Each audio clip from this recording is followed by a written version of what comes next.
मानेसर स्थित दमकल training centre में 7वें बेसिक ट्रेनिंग कोर्स का समापन हुआ, जिसमें दमकल कर्मियों को 2 महीने की ट्रेनिंग दी गई। हरियाणा के अलग अलग जिलों से आए 37 दमकल कर्मियों को इस दौरान प्रशिक्षित किया गया। यही नहीं, अब दमकल विभाग ने दमकल के ड्राइवर को भी फायर ऑपरेटर बना दिया है, जिनको एक विशेष ट्रेनिंग दी गई है और अब वो ड्राइवर के साथ साथ फायर ऑपरेटर की भूमिका भी निभाएंगे, जिनको ड्राइवर कम फायर ऑपरेटर कहा जाता है।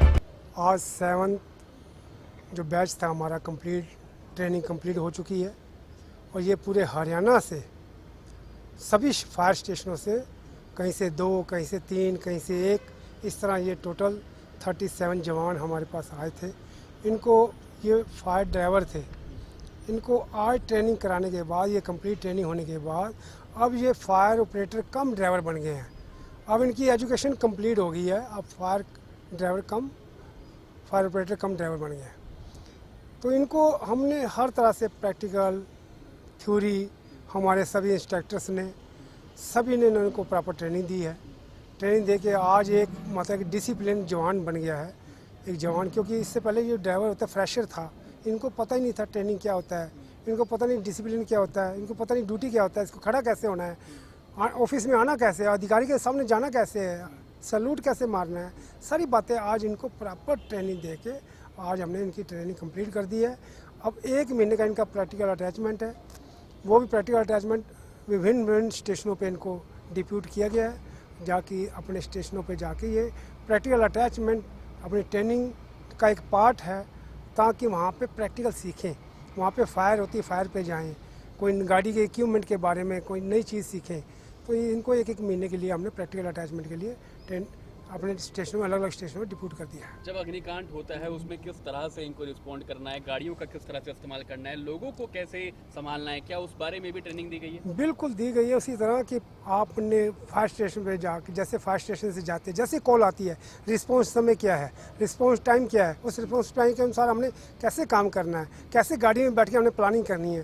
पहला हौज कौन खोलेगा, दूसरा हौज कौन खोलेगा, ब्रांच कौन लेके जाएगा, मुझे क्या करना है, आपने क्या करना है, वो सारी प्लानिंग गाड़ी के अंदर जो गाड़ी पहुंचने से, फायर स्टेशन से लेके जो घटनास्थल तक पहुंचने का जो समय होता है, हमारे लिए बड़ा सेंसिटिव समय होता है। उसको हम उसी पीरियड के अंदर ही हम प्लानिंग कर लेते हैं कि हमें क्या सिचुएशन में, किस तरह की आग है, किस तरह की सिचुएशन मिलेगी, हमें क्या करना है। सबसे पहले जाके हमें रेस्क्यू सर्च करना है, क्या रेस्क्यू कोई ऐसी कैजुअलिटी तो नहीं उसके अंदर, उसको सर्च करना है। कैसे पब्लिक से पूछना है, आसपास के पड़ोसियों से पूछना है, उसके अंदर कोई उसका रिश्तेदार संबंधी उससे पूछना है, फिर लास्ट कोई कैजुअलिटी अंदर कोई बंदा तो नहीं फंस गया।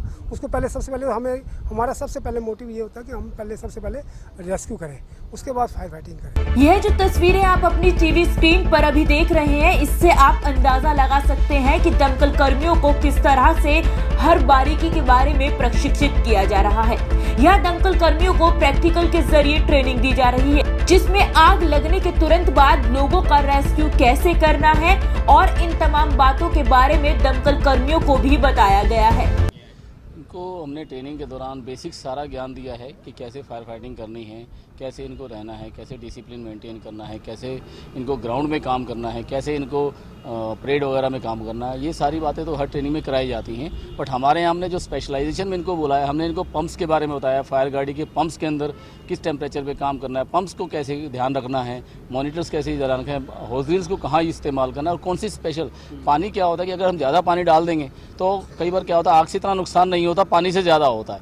आज हमारे पास वाटर मिस्ट गाड़ियाँ आ गई हैं, उसमें हम आग भी अच्छी बुझाते हैं और जो पानी है कम से कम हम लोग यूज़ करते हैं। ये इनको बताया गया है। इनको स्पेशल रेस्क्यू टूल्स हैं हमारे पास, स्प्रेडर्स हैं, हाइड्रोलिक स्प्रेडर्स हैं, हाइड्रोलिक कटर्स हैं हमारे पास। हमने उनको यूज़ करना सिखाया कि कोई गाड़ी मान लो एक्सीडेंट हो जाती है, उस गाड़ी में से लोग फंसे हुए हैं, तो हाइड्रोलिक कटर को कैसे यूज़ करके हम उसको निकालेंगे ईजिली तरीके से। हाइड्रोलिक कटर्स हैं, दूसरे स्पेशलाइज जितने भी हमारे पास इक्विपमेंट्स हैं, हमने उन सब के बारे में इनको डेमो करके, इनको बता के, इनसे करा के इनको बताया है, ताकि कोई भी इंसिडेंट हो, रेस्क्यू कॉल हो या बिल्डिंग कोलैप्स हो जाती है तो क्या क्या जैक्स कैसे यूज़ करने हैं हमारे को, हमें रेस्क्यू कॉल पे जाते हुए या बिल्डिंग कोलैप्स के अपने आप को बचाते हुए कैसे बिल्डिंग का ध्यान रखना है, बिल्डिंग्स के बारे में। और स्पेशली हमने यहाँ पे इनके लिए फर्स्ट एड की स्पेशल ट्रेनिंग कराई है। रेड क्रॉस सोसाइटी को हमने रिक्वेस्ट किया था, उनकी तरफ से 2 दिन का स्पेशल प्रोग्राम रखाया है। इसके अलावा हमने मारुति या दूसरी एक सुब्रोस कंपनी है, वहाँ पर इनकी प्रैक्टिकल विजिट कराई है कि क्या क्या इक्विपमेंट्स फिजिकली भी दिखाए इनको, फिजिकली वहाँ पे इनको चलवा के दिखाए, उनकी जो क्वेरीज थी वो कराई, उनके क्लासरूम के अंदर भी पूरा कराया। तो अपनी तरफ से पूरी कोशिश करी है कि इनको ज़्यादा से ज़्यादा हम इस समय के अंदर ज्ञान दे पाएँ। जब भी कोई हादसा होता है तो देखने को मिलता है सिचुएशन बड़ी कठिन होती है वो, जी। तो कहीं मानसिक संतुलन ना बिगड़ जाए फायर कर्मी का, मोटिवेशन उनको दी जी, जाए, उस तरह से किस तरह से इनको उसके लिए हमने इनको मानसिक रूप से तैयार करने की कोशिश करी है। जो अच्छी एक मानसिक संतुलन के लिए हमने इनको बताया कि मेडिटेशंस का भी करना चाहिए। सुबह मॉर्निंग सेशन जब हमारा होता है हम इनसे योगा भी कराते थे, छोटी मोटी योगा भी कराए हैं कि योगा करने से मानसिक संतुलन और ज़्यादा मजबूत होता है, वो भी हमने कोशिश करी है। और फिर कभी एडवर्स सिचुएशन में भी काम करना पड़ता है, मान लो मुझे घर पे काम है और मैंने छुट्टी नहीं दी है उसको, तो वो सिचुएशन भी झेलनी पड़ती है कि अभी तो ट्रेनिंग सेंटर में है, कई बार फायर पे हमें जरूरत पड़ती है, तो हमें उस सिचुएशन को कैसे हैंडल करना है। किसी को छुट्टी नहीं दी, उसके बाद परेशानी उसको समझाया गया भी कैसे किया जाए, उनका ब्रेन वॉश भी किया गया कि कभी भी इमरजेंसी के अंदर आपको अगर काम करना पड़े और आपकी घर की प्रॉब्लम हो जाए फिर भी आपको कैसे मेंटेन करना है। तो ये योगा क्लासेज और इस टाइप से भी हमने कोशिश करी है कि हम इनसे कराएं। क्या आगे भी इस तरह की ट्रेनिंग यहाँ पर जी चलती बिल्कुल, यहाँ पे चलती रहेगी। हम कोशिश करेंगे इससे भी अच्छा हम लोग कर पाएँ हम लोग, और हमारे पास इंस्ट्रक्टर्स और जो भी हमारे पास इक्विपमेंट्स हैं वो भी हम इनको दिखाएं। जैसे अभी हमने हाइड्रोलिक प्लेटफॉर्म हमारे गुड़गांव में, इन बच्चों ने नाम ही सुना था, कभी देखा ही नहीं था, तो हाइड्रोलिक प्लेटफॉर्म भी इनको दिखाई कैसे ऑपरेट करते हैं। हाइड्रोलिक प्लेटफॉर्म पे इनको चढ़ाया गया 42 मीटर तक की हाइट तक हम इनको लेके गए कि देखिए कैसा काम करना होता है। वो भी प्रैक्टिकल हमने इनको करा के दिखाया गया। और फ्यूचर में भी बहुत अच्छा जो भी बैचेज आएंगे हम अच्छे से अच्छा कराएंगे ताकि ये समाज और देश की सेवा कर सके। ठीक है, धन्यवाद। थैंक यू जी। दमकल विभाग के डिप्टी डायरेक्टर गुलशन कालरा की माने तो दमकल कर्मियों को मानसिक रूप से भी ट्रेनिंग देना और उनको मजबूत करना जरूरी होता है। और जितनी भी गाड़ियां दमकल विभाग के पास हैं, उन तमाम गाड़ियों के बारे में इन कर्मियों को जागरूक किया गया है। कर्मियों को पानी के ठीक इस्तेमाल को लेकर भी ट्रेनिंग दी गई है। वहीं अब दमकल कर्मी अलग अलग फायर स्टेशन पर जाकर वहां पर 1 महीने की ट्रेनिंग पर रहेंगे।